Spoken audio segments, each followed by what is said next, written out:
Good. Well, Bob, it's so good to see you. Thanks for taking the time to speak with us before your panel here this evening. I have to ask you right off the bat, what was your reaction to this year's White House Correspondents Dinner? I thought it was just awful. I think it is time for CBS. I'm speaking just for myself, not for CBS. I think it's time for us to disassociate ourselves from this dinner. You know, every year we find ourselves making excuses for what somebody said at the Correspondents' Dinner. That doesn't represent what journalism is all about, and to provide a platform for something that's just obscene, vulgar. I mean, why would we want to do that? So some people are saying, well, let's do some reforms. As far as I'm concerned, we can just shut it down and be done with it and go on to something else. This is not, I mean, what this is we just have dealt ourselves a self-inflicted body blow to our credibility. And that's, I don't see an upside at all for us out of this. Do you think it made it worse that the president decided not to come?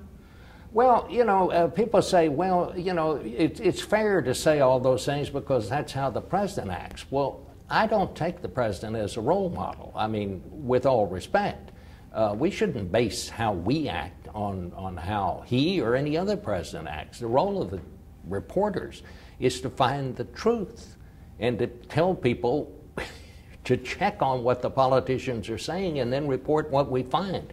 It's not to be launching these kinds of, I mean, this was just nastiness at its worst. And I mean it from the standpoint of obscenity. The whole tone was just distasteful. It was just wrong. I mean, I don't wish to be associated with something like that.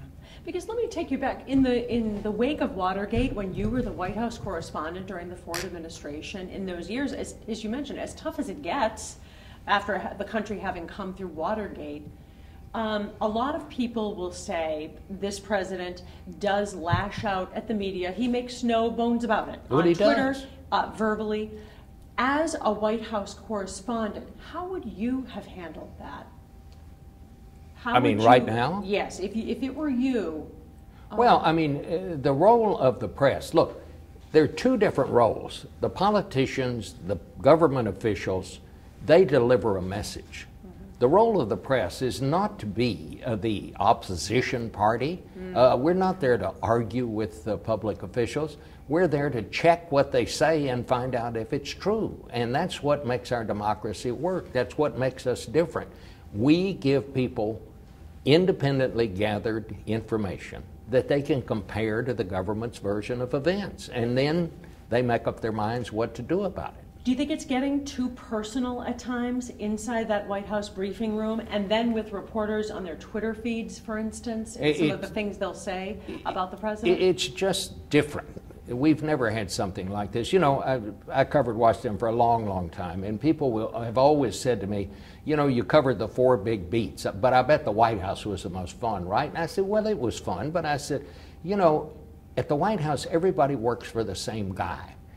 You get up on Capitol Hill, they're all independent contractors. That's where you get the news, but that's no longer correct because there are as many factions inside this White House right now as there are up on Capitol Hill. They don't like each other, they all have their own agendas, and they're all cutting on each other 24 hours a day. So it's a totally different kind of White House than we've ever had before. I mean, the president talks about the fake news. The White House is quite clearly just simply an unreliable source.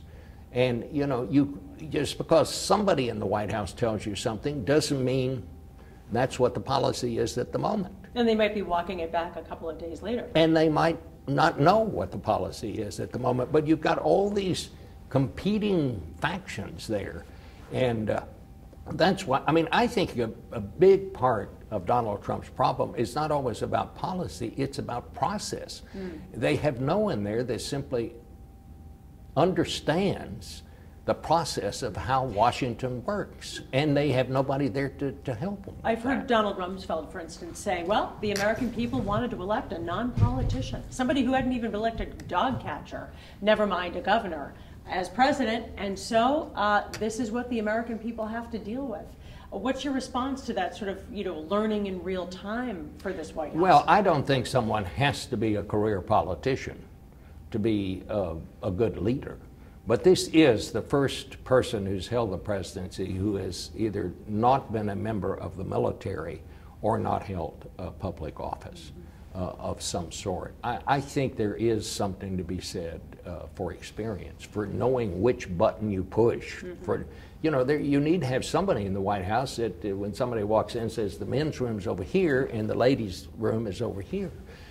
These were people that had very little experience, and many of them came from the fringes of American politics.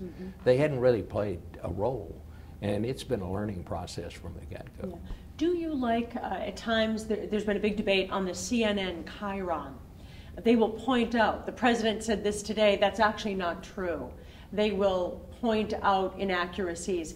As you said before, it's the job of the press to assess what's going on and separate fact from fiction. Do you like that kind of journalism? Not particularly, but I don't really want to criticize them. You know, we're all dealing with this just enormous amount of news now. It just never stops. And now that we're in the digital age, as we're shifting from print to digital, there's just so much news now to process, and there are going to be mistakes. It's just more than a human being can do, is to get all this cataloged and categorized and dealt with as it should. And the news cycle is so fast, it's almost as if the seams are showing now. When you covered Capitol Hill, when you covered the White House, you knew what went on behind the scenes that the American public never heard or never saw. Do you think we're just seeing all of it now? Well, we're now, I mean, in those days we were meeting two deadlines, one for the morning show and one for the evening show. The cables, by the time I was up on Capitol Hill, they were on 24/7, but not in the same way that we're covering the news now. I mean, because the news happens so quickly and it's transmitted so quickly. You know, Mark Twain said one time that that a lie will travel around the world and back while the truth is putting its pants on. And never has that been truer than it is right now. And what's different now is that once this stuff gets out there, it's virtually impossible to take it down. I mean, an example, Barack Obama is not a citizen. He wasn't born in the United States. How much fact-checking do we have to do to finally knock that down? There are still a percentage of people in the United States who still believe that, who believe we didn't go to the moon, who believe that these awful shootings are being staged by the government as propaganda against gun control. I mean, you get it out there and you can't correct it once it's there. That's what makes it so different now. Yeah. With the Twitter feeds going so quickly, reporters have to spend a lot of time doing that in addition to writing, in addition to their jobs. What grade would you give the White House press corps and the people covering this administration? I think they're doing the best they can under very difficult circumstances. But you know, I ran across something the other day. Martin Van Buren once said, now I'm going to tell you, I don't quote Martin Van Buren all that often, but Martin Van Buren said once when he was president, governing does not depend on the exciting moment, but rather on sober second thought. Just being first is not nearly as important as being correct, and I think that's something we all need to keep reminding ourselves We need of. to slow ourselves down. The New York Times last night got the leaked list of Robert Mueller's potential questions for the president. What do you think? Do you think we could end up in a situation where the president is accused of obstruction of justice and he completely denies it and refuses to cooperate? I don't know what's going to happen. I mean, to me, the most intriguing part of that is who leaked that. I mean, I think I'd be pretty certain in saying I don't think that came from the special prosecutor. I don't think he would have put out, here's what I'm trying to find out for this guy. But it had been provided and the Times said it came from a person outside the president's legal team. These questions were apparently written by the president's lawyers after these conversations. They compiled this list. But to whose advantage was it for that to be made public? I mean, you know, usually it's not too difficult to figure out who leaked something. The person who leaked it is the one who stands to gain from the leak, basically. Who who gains from that? I cannot figure it out, and I've thought about it all day today after hearing about it. I can't figure out. Somebody obviously leaked it, but why and who was it? It's going to be the big question, right, for the next 6 months. I do have to ask, since we're sitting here in the Kennedy Library, and I always think about your legacy, working, writing for the Texas Star-Ledger and that. Fort Worth Star-Telegram. Fort Worth Star-Telegram, sorry. You have such a fascinating story about what happened to you the day that you were in the newsroom and the phone started ringing. You know, it was total bedlam, as you might expect. Dallas is 30 miles from Fort Worth. It takes about an hour to get over there. They're two entirely different cities. And I was just on the city desk trying to help answer the phones, and this woman called in and said, "Is there anybody there who can give me a ride to Dallas?" And I said, "Lady, you know, we don't run a taxi, and besides, the president's been shot." And I was hanging up the phone, and I heard this voice say, "Yes, I heard on the radio, I think my son is the one they've arrested." And it was Lee Harvey Oswald's mother. And so, of course, I forgot that part about we don't run a taxi. I wrote down her address, and another reporter and I drove out there, picked her up. She was standing on the sidewalk waiting for us, and we drove her to Dallas. And I stayed with her the whole day, and that was my first big national story. Sure. And she was really the villain of the piece. I mean, on the way over there, she never expressed any sympathy, never asked any questions about the president or his family. She just kept saying over and over, they'll give Lee's wife money because they'll feel sorry for her, and I'll starve to death. They'll turn their backs on me like they always have. And it was so bizarre. And some of the things she said were so harsh that I didn't even put them in the story. I mean, I had a good story. You know, they'll turn their backs on me and all of that. But looking back on it, I learned a great lesson. When people tell you something, you need to put it in the paper. It's true. And you stayed with her. It speaks to that time period. You said you had your fedora on, you just kind of blended in with all the other detectives at the police station, and you stayed as long as you could. Well, you know, in those days, we never told people who we were, quite honestly. If they asked, we always told. We didn't lie about it. But if they thought we were a detective, we let them think we were a detective, you know. And so I stayed with her, and toward evening, she said, "Do you think they'd let me talk to him?" And I said, "I don't know. I'll go." And so I went to the chief of detectives, Will Fritz, and said she'd really like to see her son. And he said, "Well, we probably ought to do that." And they did that in those days. They didn't want people to think they locked somebody up and were beating them up or something like that. So we were led into this holding room. And I'm thinking, oh my God, I may get an interview with this guy. So you thought you might come face to face with Lee Harvey Oswald? Yes, and we were waiting for him to bring him down from the jail. And finally, a guy over in the corner said, "Who are you?" And I said, "What?" And he said, "Are you a reporter?" And I said, "Well, yes." And he said, "Son, you get out of here." He said, and he actually said, "If I ever see you again, I'm going to kill you." Now, I don't think he meant that, but he was pretty mad. Emotions were and it turned out he was an FBI agent, just doing what someone should have done. But, you know, that's kind of how it was in those days. If you look like you belong somewhere, you could generally get in. So you could just blend right in. Yeah. So, I mean, my advice to young reporters when they say, what's the best advice you can give me? I always say, answer the phone. When the phone rings, answer it. And so many people now don't answer the phone.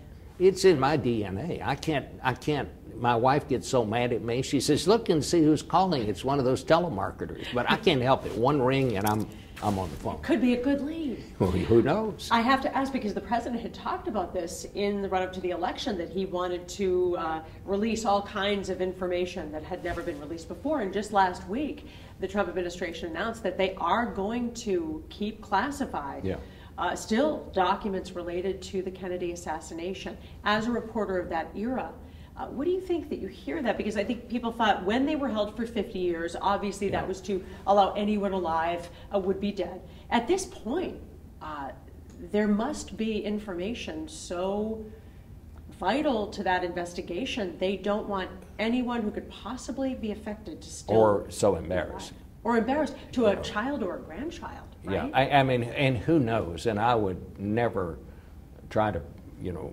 analyze or try to guess why the president decides to do what he does. But there must be something that has to do with sourcing or something of that matter.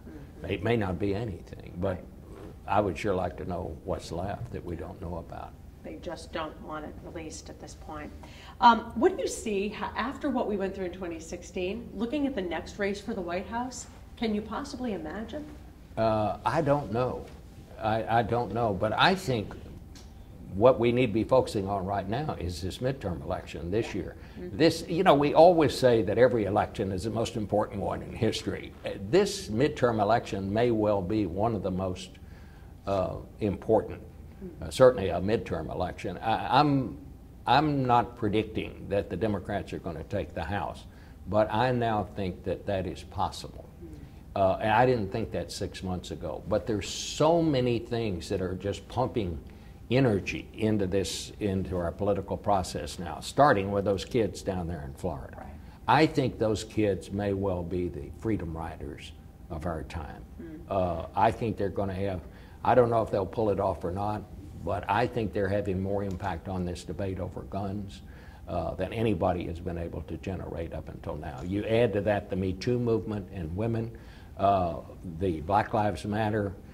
There are just these various forces. It seemed to me a lot like 1968 when the country almost came apart. So I don't know how that comes out, but I think it's going to be very, very significant. People keep talking about that blue wave that might be coming. It might be a tsunami. Well, they're talking about now, some analysts are talking about that the Democrats may pick up as many as 5 seats in Texas, my home state. Now, I don't know if that's going to happen or not. Ted Cruz has a real race on his hands down there for the Senate, and there's too much energy, too many people interested. If the Democrats do take the House, it will be because of women, and it will be because of young people. Everything's changed. Yep. Excellent. Well, thank you so much. Thank you. I know you probably have to get ready. Oh, we're going to take a couple quick. Okay. cutaways. That was good. And then we'll be all set. That was good. Oh, good. Good. Thank you. Just Yeah. scoop that on. Oh, sorry about that. That's Yeah. for the